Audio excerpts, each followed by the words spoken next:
ಸಂವೇದನ save nature and culture for future. ನಮಸ್ಕಾರ.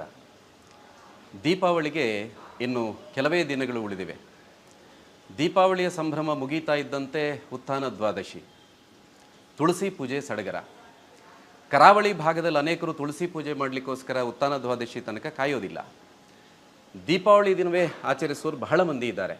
ಅದೇನೇ ಆದರೂ ಕೂಡ ತುಳಸಿ ಪೂಜೆ ಭಾರತೀಯ ಸಂಸ್ಕೃತಿಯ ಪ್ರತಿಬಿಂಬ. ದೂರ ದೂರ ಇರುವಂಥ ಬಂಧುಗಳೆಲ್ಲರೂ ಕುಟುಂಬದ ಮನೆಯಲ್ಲಿ ಸೇರಿ ಆಚರಿಸುವಂಥ ಒಂದು ವಿಶೇಷವಾದಂಥ ಪರ್ವ. ತುಳಸಿಯನ್ನು ಜೊತೆಗೆ ನೆಲ್ಲಿ ಮರವನ್ನು ಪೂಜಿಸುವಂಥ ಶುದ್ಧ ಪ್ರಕೃತಿಯ ಪೂಜೆ. ಆದರೆ ಇತ್ತೀಚಿನ ವರ್ಷಗಳಲ್ಲಿ ತುಳಸಿ ಪೂಜೆ ಹೆಸರಿನಲ್ಲಿ ಹಿಂದೂ ಪರಂಪರೆಗೆ ತೀರಾ ವಿರುದ್ಧವಾದ ವಿಚಾರವೊಂದು ಜೋಡಿಕೊಂಡಿರುವುದನ್ನು ನೀವೇನಾದರೂ ಗಮನಿಸಿದ್ದೀರಾ? ಯುಗಾದಿಯಿಂದ ಆರಂಭಿಸಿ ಮಕರ ಸಂಕ್ರಾಂತಿಯ ತನಕ ಪ್ರತಿಯೊಂದು ಹಬ್ಬಗಳ ಹಿನ್ನೆಲೆಯನ್ನು ಗಮನಿಸಿದಾಗ ಅಲ್ಲೆಲ್ಲ ನಮ್ಮ ಹಿರಿಯರ ಅದ್ಭುತವಾದಂಥ ಪ್ರಕೃತಿ ಪ್ರೀತಿಯ ಗೋಚರವಾಗ್ತದೆ. ಪ್ರಕೃತಿ ಹೊಸ ದಿರಿಸನ್ನು ಧರಿಸಿ ನಿಂತಾಗ ಯುಗಾದಿ, ಪ್ರಕೃತಿಯಲ್ಲಿರುವಂಥ ಎಲ್ಲವೂ ಶ್ರೇಷ್ಠವೇ ಅಂದ ಶ್ರೀರಾಮನಿಗಾಗಿ ರಾಮನವಮಿ, ಅಪೂರ್ವ ಗಿಡಮೂಲಿಕೆಗಳ ಸಂಜೀವಿನಿ ಬೆಟ್ಟವನ್ನು ಹೊತ್ತು ತಂದು ಕಾರ್ಯ ಮುಗಿದ ನಂತರ ಅಲ್ಲಿರುವ ಪ್ರಕೃತಿಗೆ ಕೊಂಚವೂ ಘಾಸಿಯಾಗದಂತೆ ಇಡೀ ಬೆಟ್ಟವನ್ನು ಇದ್ದ ಜಾಗಕ್ಕೆ ಮತ್ತೆ ತಂದಿಟ್ಟ ಹನುಮನ ಜಯಂತಿ, ನಾಗನ ಹೆಸರಿನಲ್ಲಿ ಬನಗಳನ್ನು ನಿರ್ಮಿಸಿ ನಾಗರ ಪಂಚಮಿ, ಪೂಜೆ ಸಲ್ಲಬೇಕಾಗಿದ್ದು ಪ್ರಕೃತಿಗೆ, ಗೋವಿಗೆ ಎಂದ ಗೋವರ್ಧನ ಗಿರಿದಾರಿಯ ಶ್ರೀಕೃಷ್ಣ ಜನ್ಮಾಷ್ಟಮಿ, ಗರಿಕೆ, ಕಬ್ಬು ಇತ್ಯಾದಿಗಳ ಮಹತ್ವ ತಿಳಿಸುವ ಗಣೇಶ ಚತುರ್ಥಿ, ಭೂಮಿ ಗೋವುಗಳ ಪೂಜೆ ಮಾಡುವ ದೀಪಾವಳಿ, ಭೂಮಿಯ ಜೊತೆ ಸೂರ್ಯನ ಸಖ್ಯ ಹೆಚ್ಚಾಗುತ್ತಿದ್ದಂತೆ ಮಕರ ಸಂಕ್ರಾಂತಿ. ಹೀಗೆ ಯುಗಾದಿಯಿಂದ ಮಕರ ಸಂಕ್ರಾಂತಿಯ ತನಕ ಹಿಂದೂ ಸಂಸ್ಕೃತಿಯ ಯಾವುದೇ ಹಬ್ಬ ಪೂಜೆಗಳನ್ನು ನಾವು ಕುಲಂಕಷವಾಗಿ ಗಮನಿಸಿದಾಗ ಅಲ್ಲಿ ನಮಗೆ ಗೋಚರವಾಗುವುದು ಅಪ್ಪಟ ಪ್ರಕೃತಿ ಪೂಜೆಯೇ. ಆದರೆ ತುಳಸಿ ಪೂಜೆಯ ದಿನಗಳಲ್ಲಿ ಸಾವಿರಾರು ನೆಲ್ಲಿ ಮರಗಳು ತಮ್ಮ ರೆಂಬೆ ಕೊಂಬೆಗಳನ್ನು ಕಳೆದುಕೊಂಡು ರೋಧಿಸ್ತಾ ಇರುವುದು ನಿಮಗೆ ಕೇಳಿಸಿದೆಯೇ? ಉತ್ಥಾನ ದ್ವಾದಶಿ ಬಂತೆಂದರೆ ನೆಲ್ಲಿಯ ಮರಗಳು ತಮ್ಮ ಅಂಗಾಂಗ ಕಳೆದುಕೊಳ್ಳುವ ಭೀತಿಯಿಂದ ದಿನಗಳನ್ನು ಕಳೆಯಲಿಕ್ಕೆ ಪ್ರಾರಂಭ ಮಾಡ್ತವೆ. ರಾಶಿ ರಾಶಿ ನೆಲ್ಲಿ ಮರಗಳ ಗೆಲ್ಲುಗಳು ಮಾರಾಟ ಮಾಡುವವರ ಮತ್ತು ಕೊಳ್ಳುವವರ ಕಾರಣಕ್ಕೆ ಆ ದಿನಗಳಲ್ಲಿ ರಸ್ತೆಯ ಇಕ್ಕೆಲಗಳಲ್ಲಿ ಅನಾಥವಾಗಿ ಬಿದ್ದಿರುತ್ತವೆ. ತುಳಸಿ ಪೂಜೆಯ ಹೆಸರಿನಲ್ಲಿ ಈ ಅನಾಚಾರಗಳು ಯಾವಾಗಿಂದ ಆರಂಭ ಆಯಿತು? ತುಳಸಿ ಗಿಡದ ಜೊತೆಗೆ ನೆಲ್ಲಿಯ ತುಂಡರಿಸಿದ ಗೆಲ್ಲನ್ನು ಇಟ್ಟು ಪೂಜೆ ಮಾಡುವುದು ನಿಜಕ್ಕೂ ಶಾಸ್ತ್ರದಲ್ಲಿ ಉಲ್ಲೇಖ ಇದೆಯೇ? ಖಂಡಿತವಾಗಿಯೂ ಇಲ್ಲ. ಮರಗಳನ್ನು ಹಿಂಸಿಸುವುದನ್ನು ಯಾವತ್ತೂ ಹಿಂದೂ ಧರ್ಮ ಒಪ್ಪಲಾರದು. ಬದಲಾಗಿ ಪ್ರಕೃತಿಯನ್ನು ಉಳಿಸಿ ಬೆಳೆಸುವುದೇ ನಿಜವಾದ ಹಿಂದೂ ಸಂಸ್ಕೃತಿ ಎನ್ನುವುದನ್ನು ಮತ್ತೆ ಮತ್ತೆ ಒತ್ತಿ ಒತ್ತಿ ಹೇಳಲಾಗಿದೆ. ಕೆಲವು ಸಂಗತಿಗಳ ನೆನಪು ಮಾಡಿಕೊಳ್ಳೋಣ. ಶತವಧಾನಿ ಡಾಕ್ಟರ್ ಆರ್ ಗಣೇಶ್ ಅವರ ವೇದಗಳ ಕುರಿತಾದ ಒಂದು ಉಪನ್ಯಾಸದಲ್ಲಿ ಅವರು ಹೇಳಿದಂಥ ವಿಚಾರವನ್ನು ನೆನಪು ಮಾಡುತ್ತೇನೆ. ಒಂದು ಯಜ್ಞ ನಡೀಬೇಕು ಅಂತಂದರೆ ಅದಕ್ಕೆ ಹಸುವಿನ ಹಾಲು ಬೇಕು. ಹಸುವಿನ ಹಾಲನ್ನು ಅದು ಸೊರೆಯುಕ್ತವಾದ ಹಾಲಾಗಬೇಕು. ಅದಕ್ಕೆ ಕರು ಬಂದಾಗ ಮಾತ್ರ ಹಸು ಸೊರೆಯನ್ನು ಬಿಡುತ್ತದೆ. ದೂರದಲ್ಲಿರುವಂಥ ಕರುವನ್ನು ಕರ್ಕೊಂಬರಬೇಕು ಹಸುವಿನ ಹತ್ತಿರಕ್ಕೆ. ಅಲ್ಲೇ ಇರುವಂಥ ಒಂದು ಮುತ್ತುಗದ ಮರದ ಒಂದು ಸಣ್ಣ ಕೊಂಬೆಯನ್ನು ಮುರಿದು ಅಲ್ಲಿಂದ ಅದನ್ನು ಕರುವನ್ನು ಹತ್ತಿರಕ್ಕೆ ತರುವಂಥದ್ದು. ಕರುವಿಗೇನು ನೋವನ್ನು ಮಾಡದೆ ಸುಮ್ಮನೆ ಗಾಳಿಯಲ್ಲಿ ಅದನ್ನು ಹಾರಾಟ ಮಾಡಿಸ್ತಾ ಆ ಕರುವನ್ನು ಹಾಗೆ ಹಸುವಿನ ಹತ್ತಿರ ತರುವಂಥದ್ದು. ತಂದ ನಂತರ ಆ ಕರು ಬಂದದ್ದನ್ನು ನೋಡಿ ಹಸು ಸೊರೆಯುಕ್ತವಾದಂಥ ಹಾಲನ್ನು ಕೊಡುತ್ತದೆ. ಇಲ್ಲಿ ಯಾವಾಗ ನಾವು ಆ ಮುತ್ತುಗದ ಕೊಂಬೆಯನ್ನು ಮುರಿಯುವಾಗ ಅದಕ್ಕೆ ನಾವು ಯಾವ ಕಾರಣಕ್ಕೆ ಕೊಂಬೆಯನ್ನು ಮುರಿತಾ ಇದ್ದೇವೆ ಅಂತ ಹೇಳಬೇಕು. ಕೊಂಬೆಯನ್ನು ಯಾಕೆ ಮುರಿತಾ ಇದ್ದೇವೆ ಅಂತ ಹೇಳಬೇಕು ಮತ್ತು ಕ್ಷಮೆಯನ್ನು ಕೇಳಬೇಕು. ಈ ರೀತಿ ಅದಕ್ಕೆ ಕ್ಷಮೆಯನ್ನು ಕೇಳುವಂಥ ಒಂದು ಶ್ಲೋಕ ಮಂತ್ರ ಏನಿದೆ ಅದು ಯಜುರ್ವೇದದ ಮೊದಲ ಮಂತ್ರ.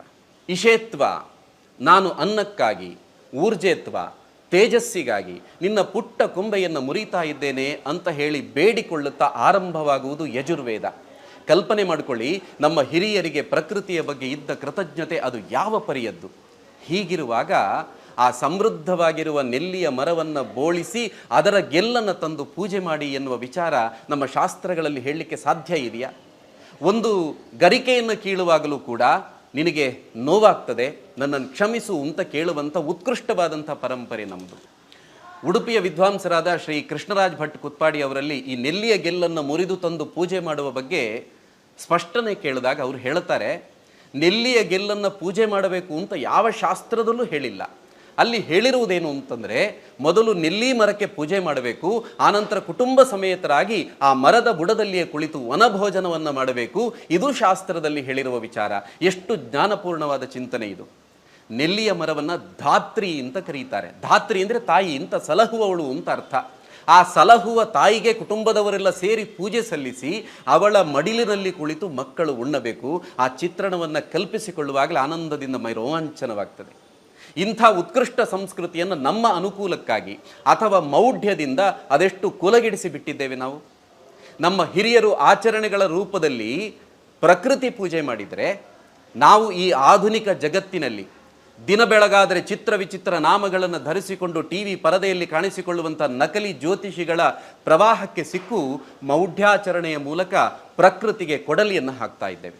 ನಕಲಿ ಜ್ಯೋತಿಷಿ ಹೇಳ್ದ, ಮನೆಯಲ್ಲಿ ನೆಲ್ಲಿಯ ಮರವಿಲ್ಲದಿದ್ದರೇನಂತೆ, ಪಕ್ಕದ ಮನೆಯ ಮರದ ಗೆಲ್ಲು ಮುರಿದು ತನ್ನಿ, ಅದರಲ್ಲೂ ಆ ಗೆಲ್ಲಿನಲ್ಲಿ ನೆಲ್ಲಿಕಾಯಿ ಇದ್ದರೆ ಇನ್ನೂ ಶ್ರೇಷ್ಠ ಅಂತಂದ.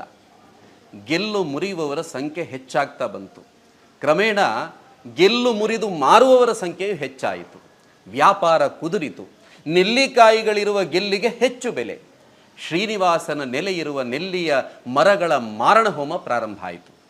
ಇದು ಹೇಗಿದೆ ಅಂತಂದರೆ, ಸ್ವಂತ ತಾಯಿಯನ್ನು ಸಾಕಲು ಯೋಗ್ಯತೆ ಇಲ್ಲದಂಥ ಮಗ ತಾಯಿಯನ್ನು ವೃದ್ಧಾಶ್ರಮಕ್ಕೆ ಅಟ್ಟಿ ವರ್ಷಕ್ಕೊಮ್ಮೆ ದುಬಾರಿ ಕಾರಿನಲ್ಲಿ ಒಂದು ಹೂವಿನ ಬೊಕ್ಕೆ ಇಟ್ಟು, ಅವನು ಹೋಗೋದಿಲ್ಲ, ಕೇವಲ ಹೂವಿನ ಬೊಕ್ಕೆಯನ್ನು ಇಟ್ಟು ಕಳಿಸುವಂತೆ ಕಾರುಣ್ಯ ಶೂನ್ಯವಾದ ನಡೆಯುವುದು. ಯಾಕೆಂದರೆ ನೆಲ್ಲಿಯು ತಾಯಿಯೇ ತಾನೆ, ಅದಕ್ಕೆ ಧಾತ್ರಿ ಅಂತ ಆಕೆಯನ್ನು ಕರೆದಿರುವಂಥದ್ದು. ಇರಲಿ, ಅದೆಷ್ಟೋ ಮಂದಿ ನಾವು ಅರಿಯದೇ ಮಾಡಿದ ತಪ್ಪುಗಳಿವು. ತಪ್ಪು ಎಂದು ಗೊತ್ತಾದ ನಂತರ ನಾವು ಖಂಡಿತವಾಗಿ ಆ ತಪ್ಪನ್ನು ಪುನರಾವರ್ತನೆ ಮಾಡಲಾರೆವು. ಆದರೆ ಪೂಜೆ ಮಾಡಲೇಬೇಕಲ್ಲ, ಅದಕ್ಕೇನು ಪರಿಹಾರ? ಬಹಳ ಸುಲಭದ ಪರಿಹಾರ ಇದೆ.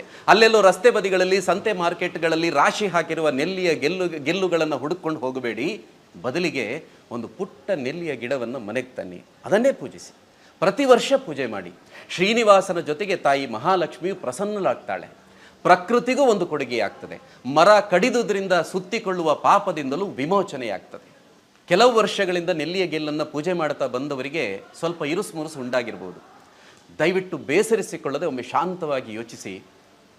ಫಲಾಶದ ಒಂದು ಪುಟ್ಟ ಗೆಲ್ಲನ್ನು ಮುರಿಯುವ ಮೊದಲು, ಪುಟ್ಟ ಗರಿಕೆ ಹುಲ್ಲನ್ನು ಕೀಳುವ ಮೊದಲು ಕ್ಷಮೆ ಕೇಳುವ ಸಂಸ್ಕೃತಿಯವರು ನಾವು. ಸಾವಿರಾರು ನೆಲ್ಲಿ ಮರಗಳಿಗೆ ಕೊಡಲಿ ಹಾಕುವುದು ಎಷ್ಟು ಸರಿ?